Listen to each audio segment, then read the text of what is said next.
What's up, guys? Welcome to your 8th Android tutorial with me, Travis, for the new Boston. What we're going to do in this tutorial is basically use some of those IDs that we set up in XML and get them into Java and set up some variables pretty much. But the first thing I want you guys to realize is in XML, basically all of these things are considered as views. That's why we saw this text was called text view. Button even is from the view class. Basically all these things are from the view class. You can pretty much think of it like that, and they all are pretty much considered views. Now that'll make sense when we get into Java. So let's open up our starting point Java class within our package under our source folder. And if you guys have no programming background, that's pretty much fine. We'll get into the Java as we go, but the first thing I want you guys to do is go right below this line. And like I said, I'm not right now I'm not going to explain too much about what this is and how Java works, but basically what this is this is our class, and the ending bracket is right here, and within our class we have a method called onCreate. So that's all you guys need to know for right now. Don't look into it too much. For the most part, you see like the public, the class, you're like, whoa, what's going on? Void, but don't worry about it. What we're going to set up is just basically some variables. So the first variable we're going to set up is going to be an integer. It's going to be our counter item, basically a number, and we're going to keep track of our total. So basically when you're programming, that is called an integer. An integer is a whole number, like a 1, 2, 3, 4, a -1, such as that. And to define your variable, basically you tell you give it a type, what type you want, which would be an integer, and then you give it a name. So what we're going to do is type int, which stands for integer, again as for a number, and we're going to call this integer counter. That's just the variable, that's the name that we're giving the variable. We aren't setting it equal to anything, but we're just setting up our variables. Now we're going to define a button as well, because we have two buttons, an add button and a subtract button, and so we're going to say button add. And again, I hope you guys noticed that I put a semicolon after both of these lines. That's kind of standard in Java. After each line you want to put a semicolon. And we're getting an error for a button. So basically what I want you guys to do is hover over the button, and you can see we need to import the button, which basically is a class from the Android.widget packet.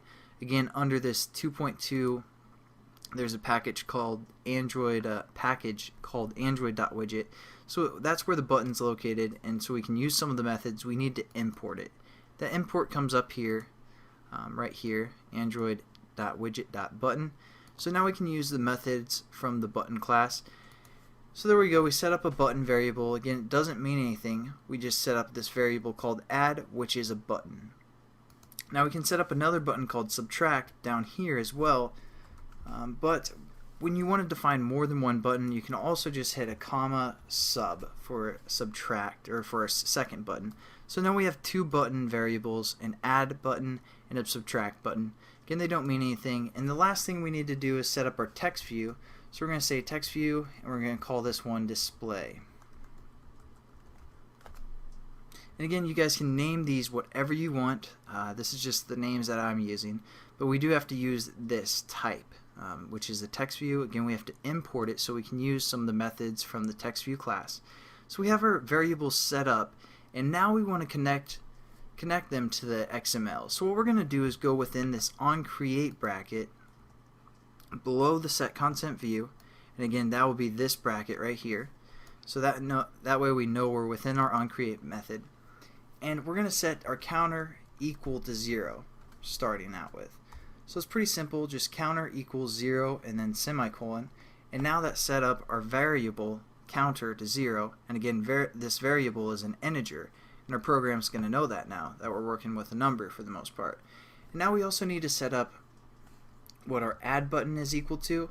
And to do this, it might be kind of confusing, jumping right into setting up references right away, but don't make it confusing, and we'll get into this in more detail later. But just within parentheses put button, basically meaning that we're going to use this as a button, and we're going to say find view by ID,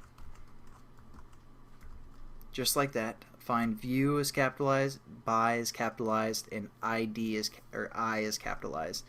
So basically we're finding the view by the ID. And again, all those things are views, the button's a view, text view is a view, and we're going to find that view by the ID of that view. So we're going to put within parentheses r dot ID dot, and then we have our IDs that we set up in the XML in the last tutorial. Since we're setting up our add button in Java, we're going to say button add, and then we just have to hit a semicolon at the end of this, and we basically set up our ID. Now to set up again, or we basically set up the connection between XML and Java. So it's pretty simple for the most part. We're also going to do sub equals pretty much the same thing, just for repetition's sake, but find view by ID, and we're going to use a different ID because we need to reference the ID of the sub button. So that's going to be button sub, and then just a semicolon, and we also need to set up our text view. So we're going to say, whoops, display, which is again a text view type variable. We're going to set that equal to, within parentheses, text view, and find view by ID. You guys will get pretty familiar with the find view by ID method, but as for now, I know I'm going fast and I'm not really explaining too much, but hopefully you guys kind of pick up on something. Again, we'll go back over some of this stuff so it's a lot clear, or a lot more clear I should say, but basically now we set up what our variables are equal to in XML, so when the person touches one of those buttons, we know that it was touched for the most part. So thanks again for watching, guys. I know we went through this quickly and I didn't really explain any of the Java, or even what these, why it's in parentheses like this, or what this method is, but hopefully you guys picked up something, and trust me, you'll understand everything as you go throughout the series. Have a good one, guys.